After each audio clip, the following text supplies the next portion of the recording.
WWE reportedly has some new signings. These are quite shocking. We're going to talk about them, plus so much more. It's all coming up right here on The Ango Show.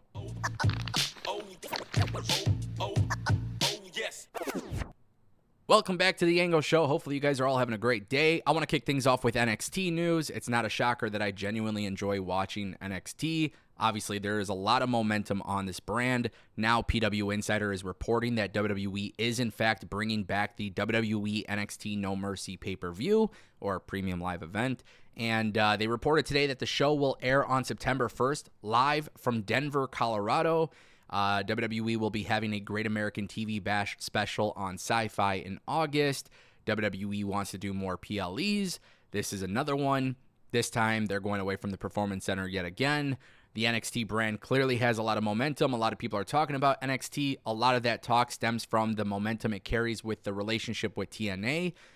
This is obviously fantastic news if you're a fan of NXT. And I just really want to give props to them because I feel like I've really enjoyed watching NXT continue to grow and continue to become a very entertaining show. They have great wrestlers. Some people are very experienced. Some people aren't. And don't get me wrong, there's things I don't like about NXT as well. And I've talked about those things on my live post shows. But for the most part, NXT is a very complete wrestling TV show. Tons of storylines, tons of things that are happening on a weekly basis, a lot of balance between the men and the women on the show.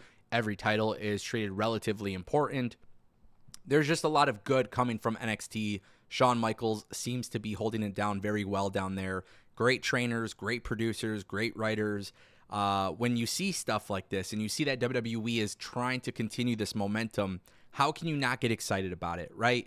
In the past, Vince McMahon's version of WWE would almost want you to they would kind of want you to not understand what's happening in NXT. For example, a character could be in NXT, gets called up to the main roster, and sometimes Vince McMahon's version of WWE would disregard the history of what happened in NXT or, whatever their character was.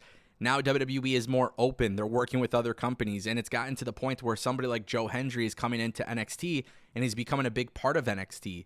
Or the Rascals reuniting all together. Wes Lee, Zach Wentz, Trey Miguel. These are things that are happening, and WWE just kind of changing the philosophy of how they do things. It's really helping NXT's brand become very popular again, and I see that there's a lot of momentum there.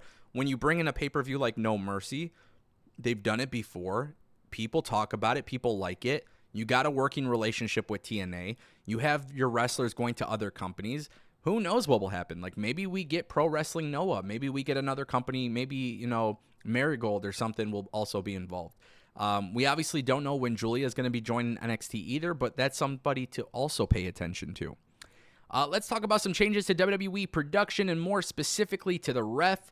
I think this is really dope. I think it's a cool idea. It will be very interesting to see how WWE implements it. But Sean Ross Sapp of Fightful Select has reported that another element discussed as of late has been the utilization of a referee camera, which could make its way on screen soon. I personally think this is a cool thing. I actually am shocked that we don't see this often in pro wrestling. I know WCW did it, but for the most part, I feel like this is something that I see in boxing or MMA. PFL, as an MMA company, started doing this, and I thought that was a really cool thing because UFC didn't do that.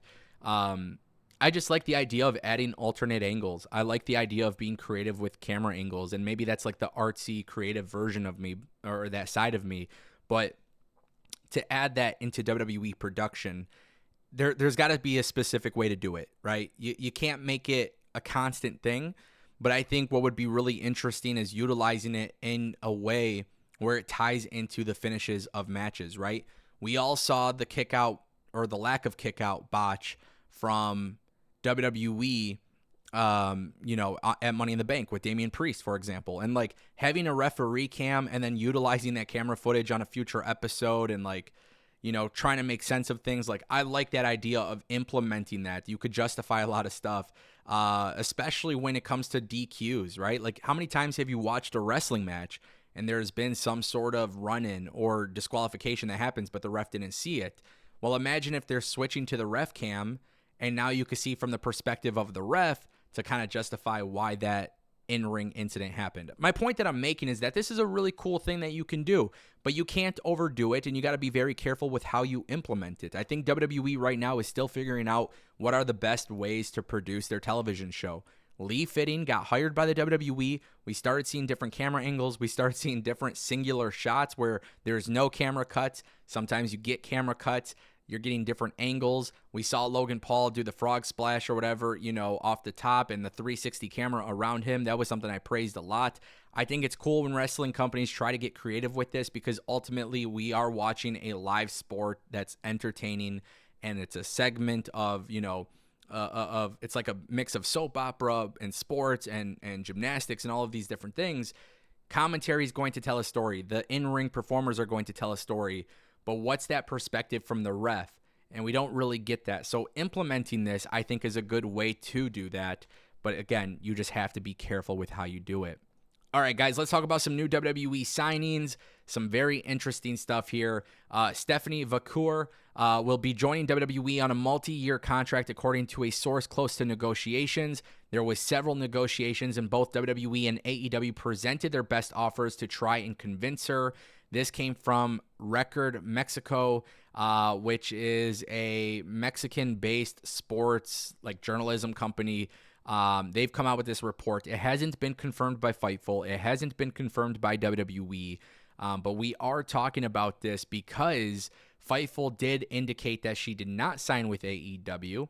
I also think there's something that needs to be said here, because my cousin actually texted me about this, and I thought it was funny that he mentioned this, because I didn't think anything of it. But WWE signed Julia after working with Sasha Banks or Mercedes Moné. Stephanie just worked with Mercedes Moné, and now WWE is signing her, right?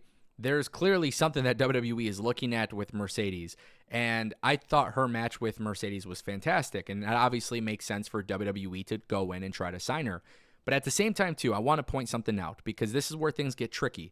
And it affects WWE and AEW. AEW has a working relationship with all these companies. These people are coming onto AEW television, they're doing cool stuff, and they're not contracted to AEW. If they're contracted to CMLL, for example, CMLL will let you leave your contract if you haven't offered to work for a United States-based promotion. So it's very easy for WWE to be exposed to somebody from AEW who is not contracted to AEW and then swoop in and sign them. Also, on the same token, we have to acknowledge WWE and their relationship with TNA. Jordynne Grace's contract is expected to end next year. WWE could just easily swoop in and bring her in, and why would she not leave TNA if WWE can offer more money and all of these different things? Now that she's gotten a glimpse of WWE, she might feel a little bit more comfortable switching over. So at the end, it really hurts CMLL, it hurts New Japan, it hurts TNA, or whatever one of these companies have a working relationship, and that's the point. There's also some very strong rumors from PWN that Motor City Machine Guns have been in talks with WWE, and Alex Shelley put out a post on Instagram that also suggests that their time on the indies are coming up. And there was a rumor that they were going to AEW. Now that doesn't appear to be the case. It looks like they could be joining WWE as well. Here's the two things I will say. WWE's tag team division needs to be booked better. They have great tag teams, but it needs to be booked better. 1,000%. Motor City Machine Guns are great talent, but right now it's not an enticing tag team division for me, the way it's presented on TV. So I want to make that clear. The number two thing that's really important, WWE signing women professional wrestlers right now actually makes a lot of sense. If they're adding mid-card title belts on the main roster, you need to beef up that roster and start putting some very, very strong people in position to potentially become a champion. With that being said, ladies and gentlemen, we'll see how it all unfolds. But this is The Ango Show. Thank you for watching.